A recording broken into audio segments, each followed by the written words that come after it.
అదే నేను అంటున్నాను. మహాశక్తి నారీ అవతారం ధరించి చాలా కాలం గడిచిపోయింది, కానీ ఇప్పటికీ ఆమె దర్శనం మనకు దొరకలేదు కదా. మరి ఎందుకు దొరకలేదు? సుయేష, నువ్వు ప్రశ్నించి అడిగావు, కానీ నాకే సమాధానం తెలియదే. నారాయణ నారాయణ నారాయణ శ్రీమన్నారాయణ నారాయణ నారాయణ. దేవర్షి వచ్చేశారు. ఇక సమాధానం కూడా దొరికిపోతుంది. ఇక పరమేశ్వరుడు లేస్తారు. దేవర్షి, విచ్చేయండి. ప్రణామం దేవర్షి. లేదు నంది, లేదు. నేనేమి సమాధానాలు ఇస్తానని ఆశించబోకు. మొత్తం ముల్లోకాలకు ఉపాయాలు చెప్పి చెప్పి సమాధానాలు ఇచ్చి ఇచ్చి నేనెంతో విసిగి వేసారిపోయాను.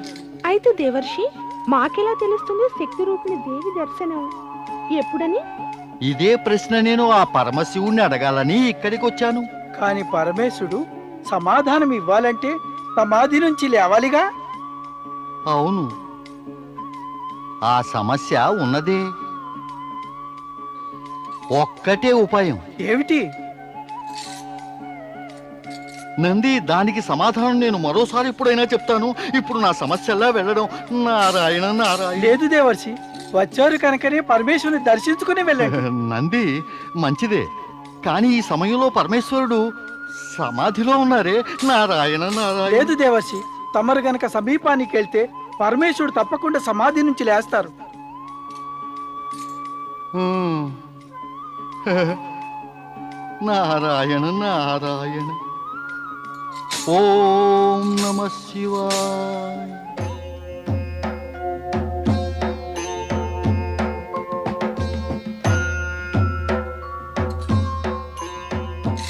పరమేశ్వర, ఆశ్చర్యం, తమరు మేల్కొనే ఉన్నారా? నేను అనవసరంగా చెడ్డ పేరు తెచ్చుకుంటున్నాను. నేను రావడంతోనే తమరి సమాధి భంగం అవుతోందని. సత్యం అదే, కానీ నేడి సత్యం రుజువు కాలేదు. అన్నట్టు నీ ప్రశ్నకు సమాధాన సమయం ఇంకా రాలేదు. ప్రశ్న? నా ప్రశ్న? పరమేశ్వర, అది నా ప్రశ్నే కాదు, మరి మా అందరి ప్రశ్న అదే. దీనికి మీరు సమాధానం ఇచ్చి తీరాలి. మహాశక్తి స్వరూపిణి దేవీ దర్శనం ఎప్పుడవుతుంది? లేదు నారద, ఇప్పుడు ఈ సమాధానం ఇవ్వడానికి వెళ్ళేది. ఎందుకు పరమేశ? ఎందుకలా? ఎందుకంటే ఇతర అనేక ప్రశ్నలు ముందున్నాయి కనుక. సమయానికై వేచి ఉండటమే ఉచితం నారద.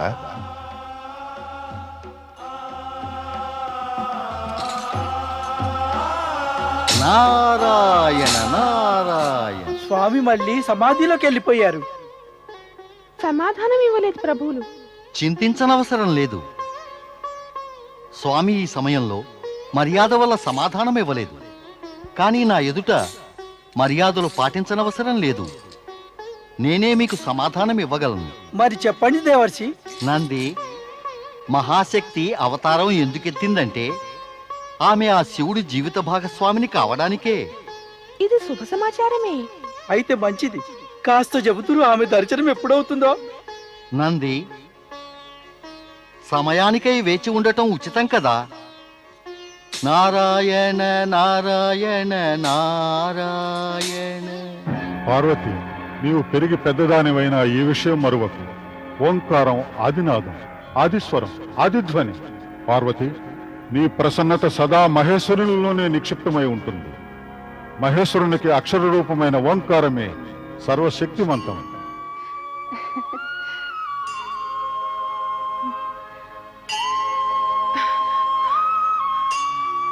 ఏమైంది పార్వతి, ఏమైంది? నీవిక్కడ ఆగిపోయావి? మాట్లాడవేం పార్వతి? ఓం నమ శివాయ, ఓం నమ శివాయ, ఓం నమ శివాయ, నమ శివాయ, ఓం నమ శివాయ, ఓం నమ శివాయ,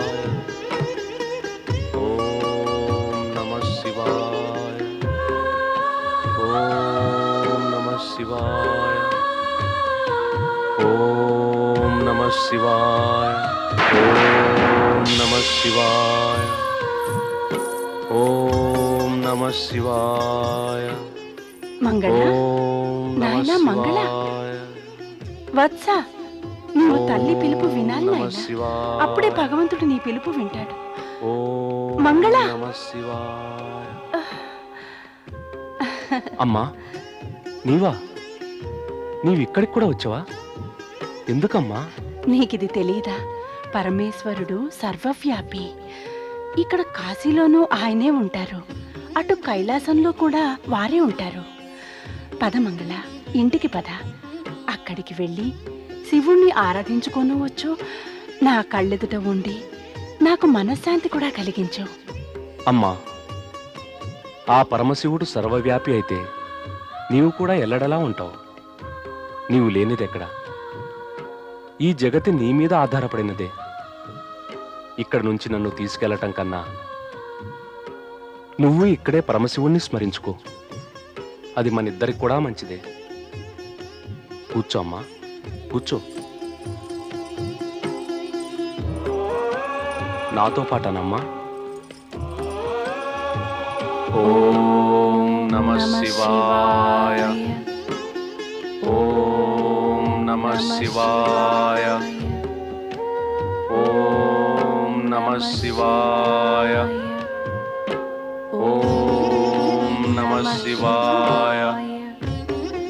ఓం నమః శివాయ. ఓం నమః శివాయ. ఓం నమః శివాయ. క్షేమీ సతీ రాత్రౌ గ్రామాంతరం న గచ్చే. అంటే దారి బాగున్నప్పటికీ కూడా రాత్రి వేళైతే ఓ గ్రామం నుంచి మరో గ్రామానికి వెళ్ళరాదు. స్వముఖాత్ లజ్జాకరం దుఃఖకారం అమంగళకారి న కర్తవ్యం.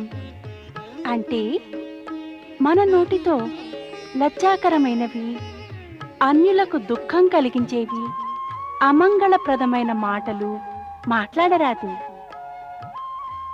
సప్తపది మనుస్మృత్య భర్తుర్గృహే సేవా కర్తవ్య. అంటే సప్తపదిని అనుసరించి భర్త ఇంట్లో సేవలు చెయ్యాలి. ధన్యురాలి పార్వతి. నీ నిరంతర పరిశ్రమ, శ్రద్ధ, సరస్వతీదేవి అపారమైన కృప వల్ల నేర్చుకోవలసిన విషయాలన్నిటిలోనూ సంపూర్ణ జ్ఞానం సంపాదించావు. నీ బుద్ధి కుశలత, తర్కశక్తిని చూసి నాకెంతో ఆనందంగా ఉంది. నాకు నమ్మకం ఉంది, నువ్వు భవిష్యత్తులో జీవితంలో సఫలత సాధిస్తావని.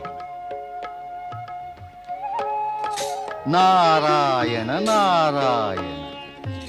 సంతోషం ఏమిటంటే పార్వతి చదువంతా పూర్తయింది.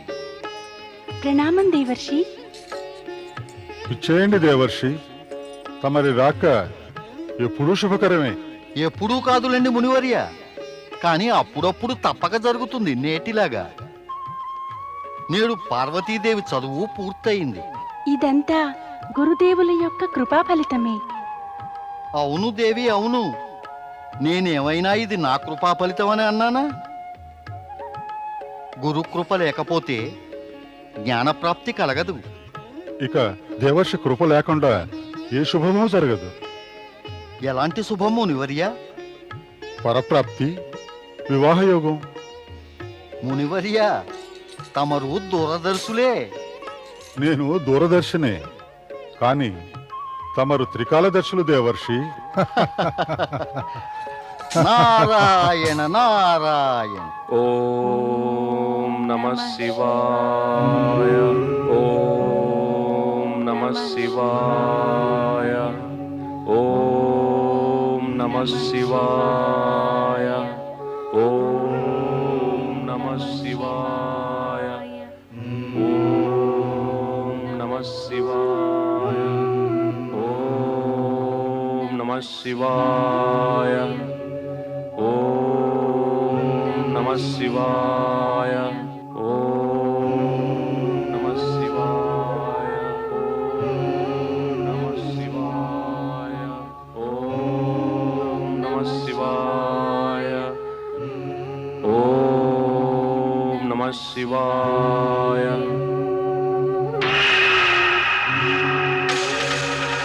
ఓం నమః శివాయ. ఓం నమః శివాయ. ఓం నమః శివాయ. ఓం నమః శివాయ.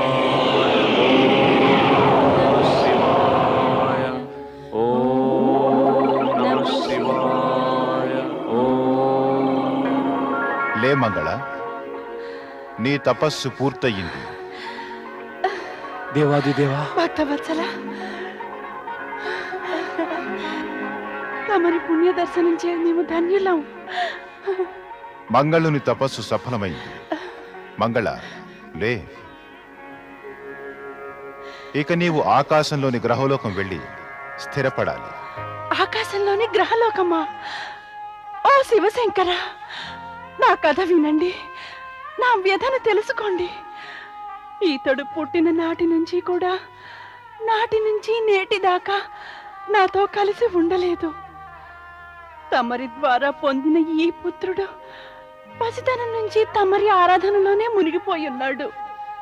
ఇతని చిన్నతనంలో నన్ను అమ్మా అని పిలవడం, నా మనసులో మమతల ఊయల లూపడము, నా వాత్సల్య అనురాగాలను పొందడం, ఇవన్నీ అనుభవించి ఆనందించే వయసులో ఆనాడు కూడా అతడు తమరి నామస్మరణే చేశాడు.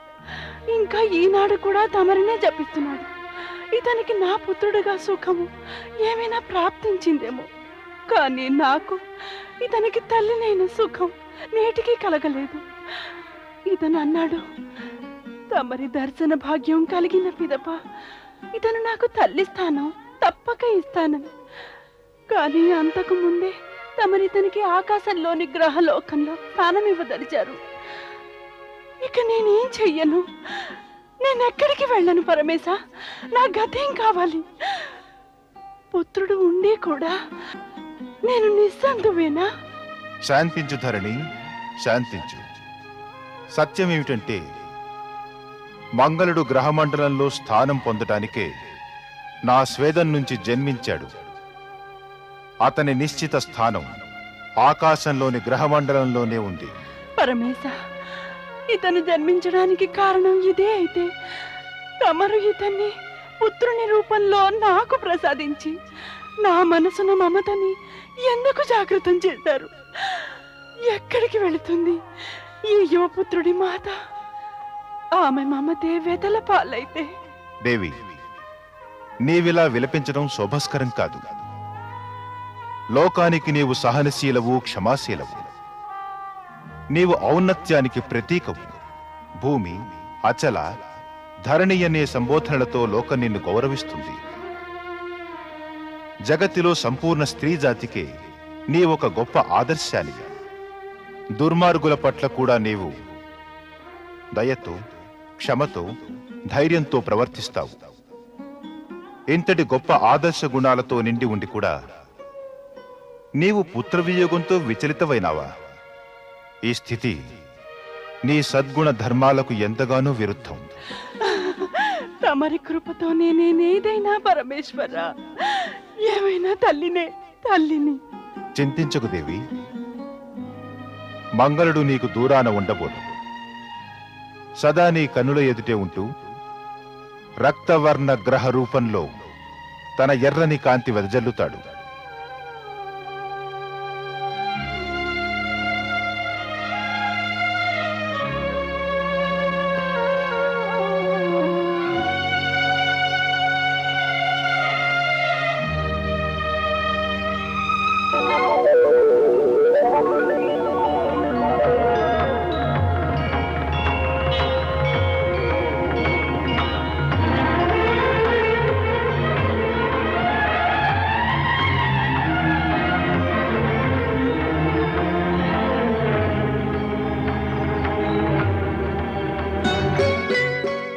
దుఃఖించకమ్మా. నేను ఎప్పటికీ పసిపాలుడిలాగే నీకు ప్రదక్షిణలు చేస్తూ నీ పుత్రుడిగా కర్తవ్యం నిర్వహిస్తూ ఉంటాను. నీకెప్పుడూ నా సామీప్యత తెలుస్తూ ఉంటుంది. ఎలాగంటే ఒక తల్లి తన పుత్రుడికి చేరువుగా ఉన్నట్టుగానే